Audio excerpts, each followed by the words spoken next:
पहली शर्त क्या है? बोले मेरी पहली शर्त है कि मैं आपके साथ रहूंगी तो लेकिन घी पी कर रहूंगी, मुझे हमेशा घी चाहिए। और महाराज मैं स्त्री प्रसंग के अलावा जब मैं आपके साथ स्त्री प्रसंग करूं उसके अलावा आपको कभी भी वस्त्रहीन नहीं देखना चाहूंगी। जब मैं आपका समागम हो उस समय मैं कार्य को मंजूर कर लेती हूँ, अन्य समय में आप मेरे सामने कभी निर्वस्त्र होकर मत आना। अगर आपने ऐसा कार्य किया तो मैं आपको छोड़ करके चली जाऊंगी। और उसके अलावा मुझे ये भेड़ के जो बच्चे हैं ना मेरे साथ, जो 2 भेड़ के बच्चे हैं मुझे बहुत प्रिय है, इनकी आपको रक्षा करनी पड़ेगी, ये मेरी शर्त है।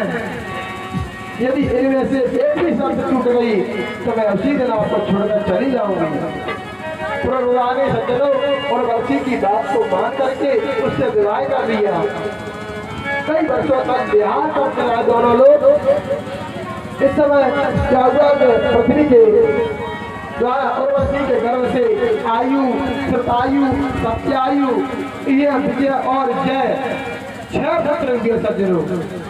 इधर उर्वशी अप्सरा के बिना देवराज इंद्र अपनी सभा सुनी लगने लगी, यानी कि जो उर्वशी नाम की अप्सरा है नृत्य करती थी तो इंद्र की सभा खाली हो गई। तो इंद्र परेशान होकर उर्वशी सभा को यानी उर्वशी को लेने के लिए छलपूर्वक लाने के लिए भेजते हैं। उर्वशी अप्सरा को रात्रि के समय जब प्रभुआ उर्वशी के साथ शयन कर रहे थे, सो रहे थे, उस समय उन गंधर्वों ने जो इंद्र ने गंधर्व भेजे थे तो गंधर्वों ने आकर के जो 2 भेड़ थी उन 2 भेड़ के बच्चों का हड़ कर लिया। किसने? इंद्र के गंधर्वों ने। और बच्चों को जब वे ले जाने लगे तो वे बच्चे आवाज करने लगे, जिससे उर्वशी की नींद खुल गई। उसने महाराज प्रभुआ से अनेकों शब्द कहा, महाराज मैंने शर्त रखी थी कि मेरे यदि एक भी शर्त टूट जाएगी तो तुम्हें छोड़कर चली जाऊंगी, और तुम मेरी शर्त को तोड़वा रहे हो। देखो देखो वो दोनों भेड़ के बच्चे कोई लेकर जा रहा है। उसने महाराज प्रभुआ से अनेकों जवाब शब्द कहे और क्रोधित होकर के महाराज प्रभुआ को वस्त्रीन अवस्था में ही तलवार हाथ में लेकर के भेड़ों की रक्षा के लिए जाते देखा। अब जैसे ही कहा तो उन्हें ध्यान दिया प्रभुआ को वस्त्रहीन लेते हुए थे तो तलवार ली जब से और भेड़ को और उनकी जो भेड़ लेकर जा रहे थे गंधर्वों को मारने के लिए बिना वस्त्र के ही भाग पड़े।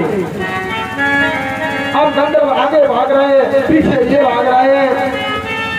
महाराज को अपनी ओर आते देख करके गंधर्व लोगों ने भेड़ के बच्चों को वहीं छोड़ दिया और उसी समय आकाश में बिजली बन करके वह चमकने लगी। सज्जनों अंधेरी रात्रि थी, अंधेरे में राजा ने सोचा हमें कौन देखेगा कि मैं वस्त्र पहना हूँ कि नहीं पहना हूँ।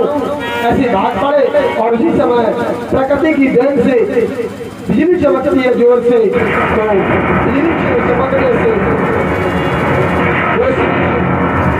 जब रोशनी हुई तो उर्वशी ने उसने महाराज को वस्त्रहीन देख लिया। अब तो जो उसने शर्त रखी थी उन शर्तों को दूर करने के लिए वह